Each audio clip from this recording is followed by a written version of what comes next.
Good evening and welcome to Hotseat with me, Akintayo. We are here at the UNECA's headquarters in Addis Ababa, Ethiopia. And today on Hotseat, we'll ask, with all the vast mineral resources on the continent of Africa, why are the people of Africa poor?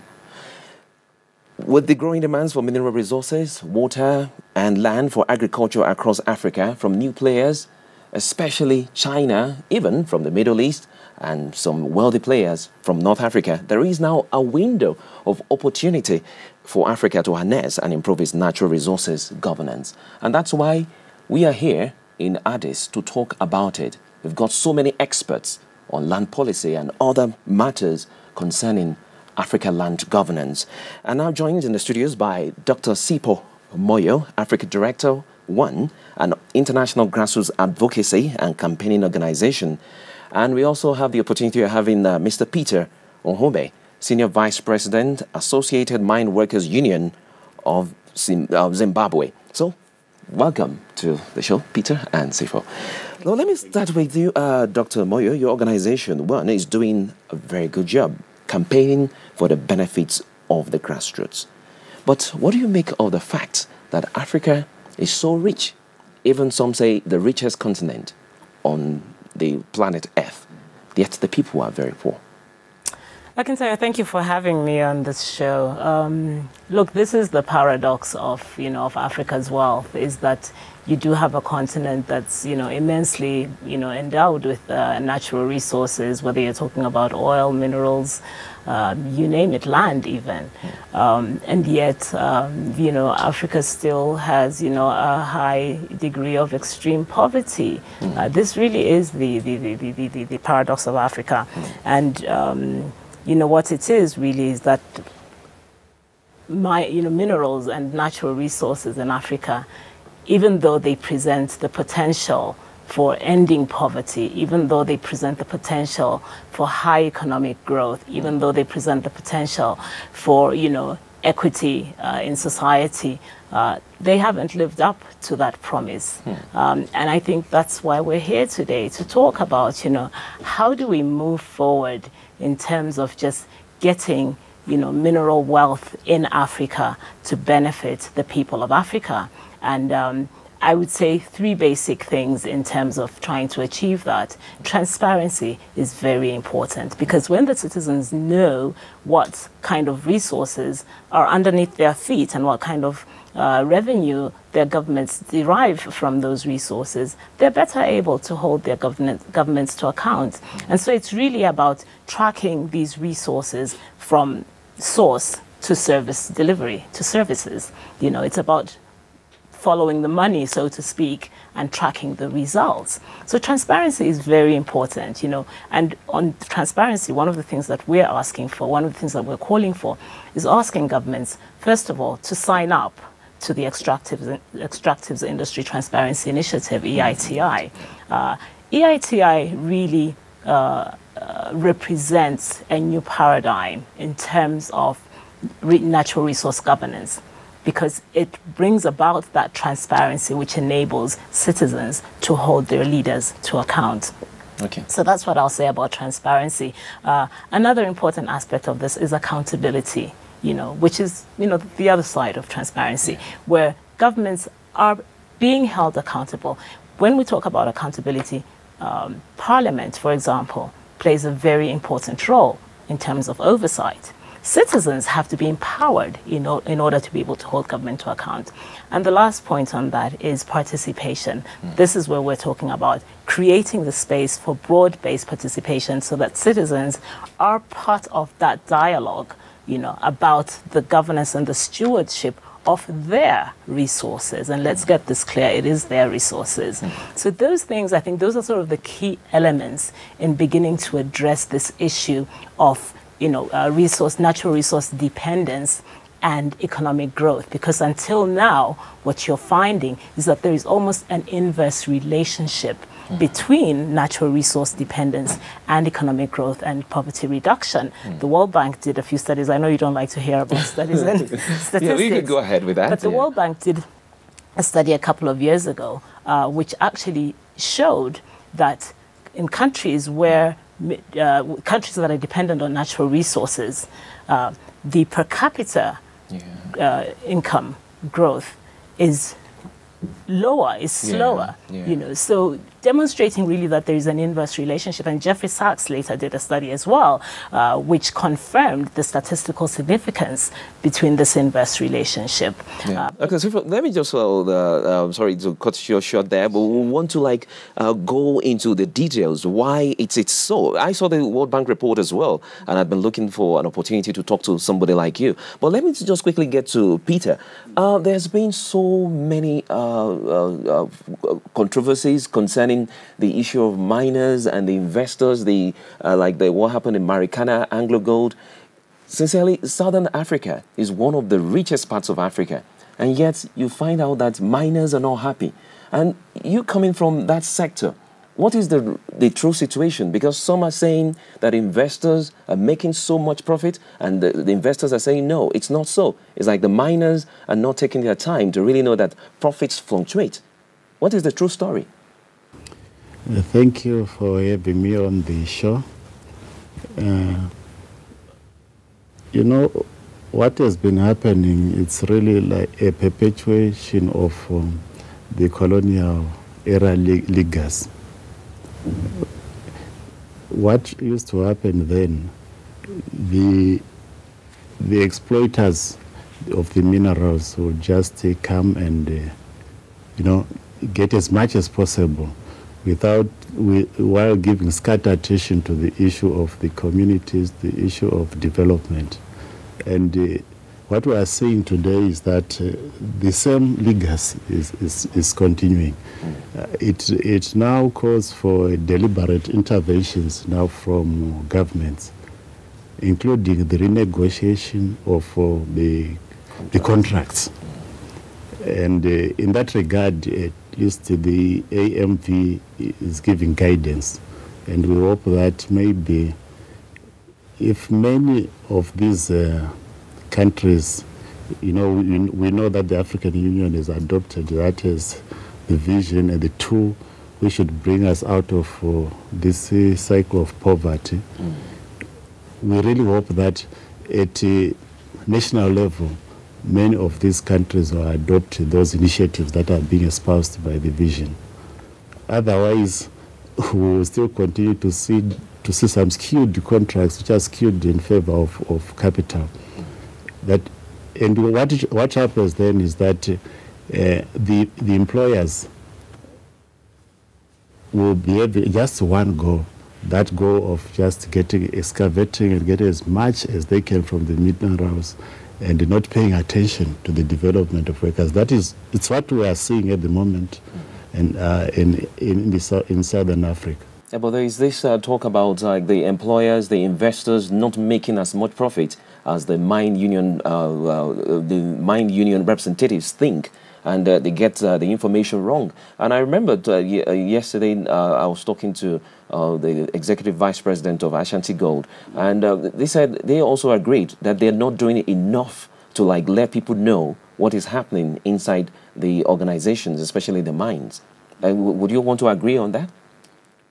I agree that the information we get from the employers is not enough. Sometimes you only get it during industrial action. That's when you hear of figures that within this week we lost a million, how many million of rands or dollars. But during negotiation period, that information is not forthcoming. So it would help. There is no transparency. There is no transparency. The issue which was raised by my sister, Dr. Moore, it's true. There is that opacity, but beyond that, there's also, of course, the issue of governance. Are the governments themselves transparent? What we've noticed is that in some areas, because I will talk of our situation, say, like in Zimbabwe, for instance, the information we get, because some of the government officials, they are also players these days. They are also miners. And they withhold information as well. So it becomes quite a challenge to negotiate a fair deal for the worker. Yeah, but Peter, the question I would really want to really ask, maybe we should just hit the nail on the head. Is it really true that these miners, they don't really make enough profit as you think? No, it's not true. There are some mines which publish their results. Sometimes we read in the press they'll be talking of millions of dollars, yet they'll be paying maybe the lowest paid worker will be getting around $200, and those are people who will be talking of $200 million profits, like the platinoids companies. So it's not true that they are not making profits. They do make good profits, but the problem is that they don't want to share the profits with the workers. Okay, let me get back to Sifo. We're talking about the paradox of like having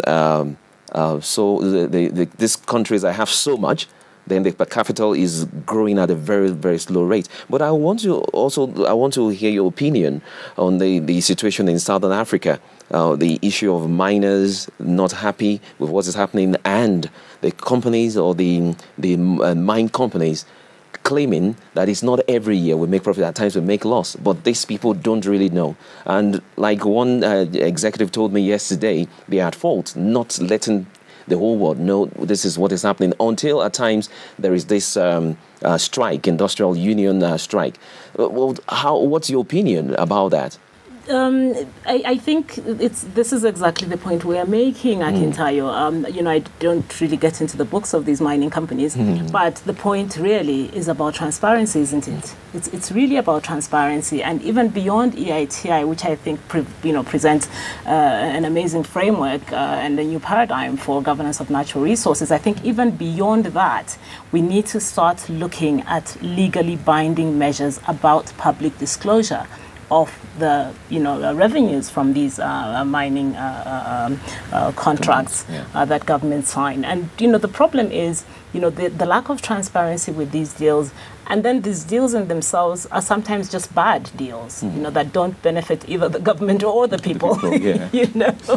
So there's a lot really going on there. I mean, we could spend the whole day talking about this, but let me just talk about legally binding measures. I mean, almost 2 years ago in America, because one is an international organization, in America, we were instrumental in passing the Dodd-Frank legislation, which you've heard about all of this week. And within that, there is a Cardin-Lugar Act, which specifically forces all mining companies or extractives company, meaning mining and oil, that are registered on the New York Stock Exchange to publish what they pay to African governments or civil servants, as the case may be.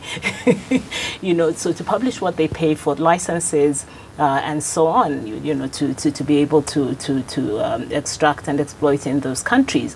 So in a sense, the sun is already beginning to shine on some of these shady deals, and that's very important. Yeah, but I would like to ask were the mine union workers involved in all these deals so that they will get to know the details? But that's what the transparency is for, is to benefit the mine workers, and the citizens in general. So it's not just the mine workers, it's the citizens as well. So the mine workers are sort of the front line, when we talk about wages and so on. And I can't really get into that discussion. That's Peter's that's because Peter will get to talk about it. Yes, but the citizens as well, when it comes to government delivering public goods and being accountable, simple things like health, education, infrastructure, safe water, So we've done that in North America. The European Parliament just a few weeks ago has also agreed and endorsed similar measures.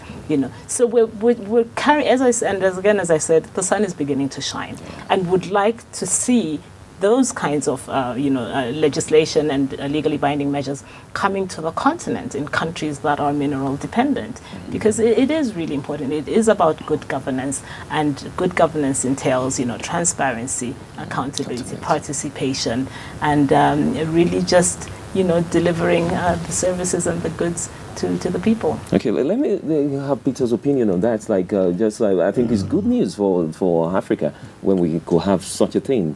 Yes, what's the contribution of your union? We are moving in the right direction, but it would help the workers if the unions were involved in all those initiatives. Yeah, that's exactly what I was asking Dr. Moyo. Yeah, were you really involved in the initiatives?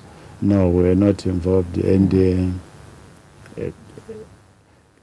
it would really assist even at a national level if we're involved in policy formulations. For instance, we would maybe advocate for the inclusion of certain conditions which assist the worker, conditions like provision for accommodation of the workers, maybe participation in the sharing of dividends during good years.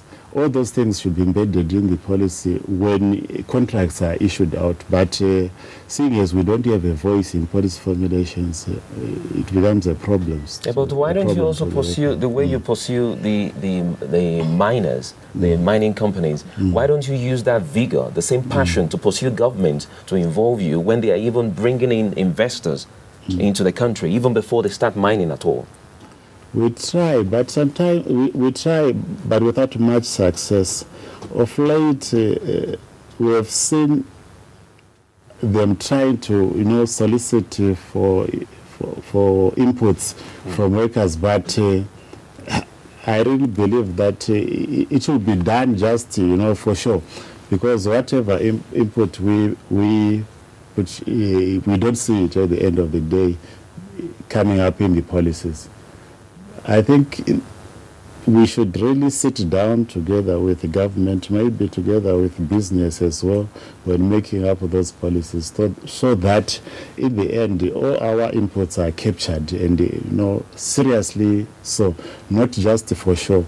Okay. We'll go on a commercial break. When we come back, we'll be talking to Mr. Peter Nhumbe and Dr. Sifo Moyo. We'll talk more, especially the issue of rich countries and slow per capita development. And also, we'll go to Zambia, look at what happened between the mine workers in Zambia and the Chinese investors that led to deaths of so many people.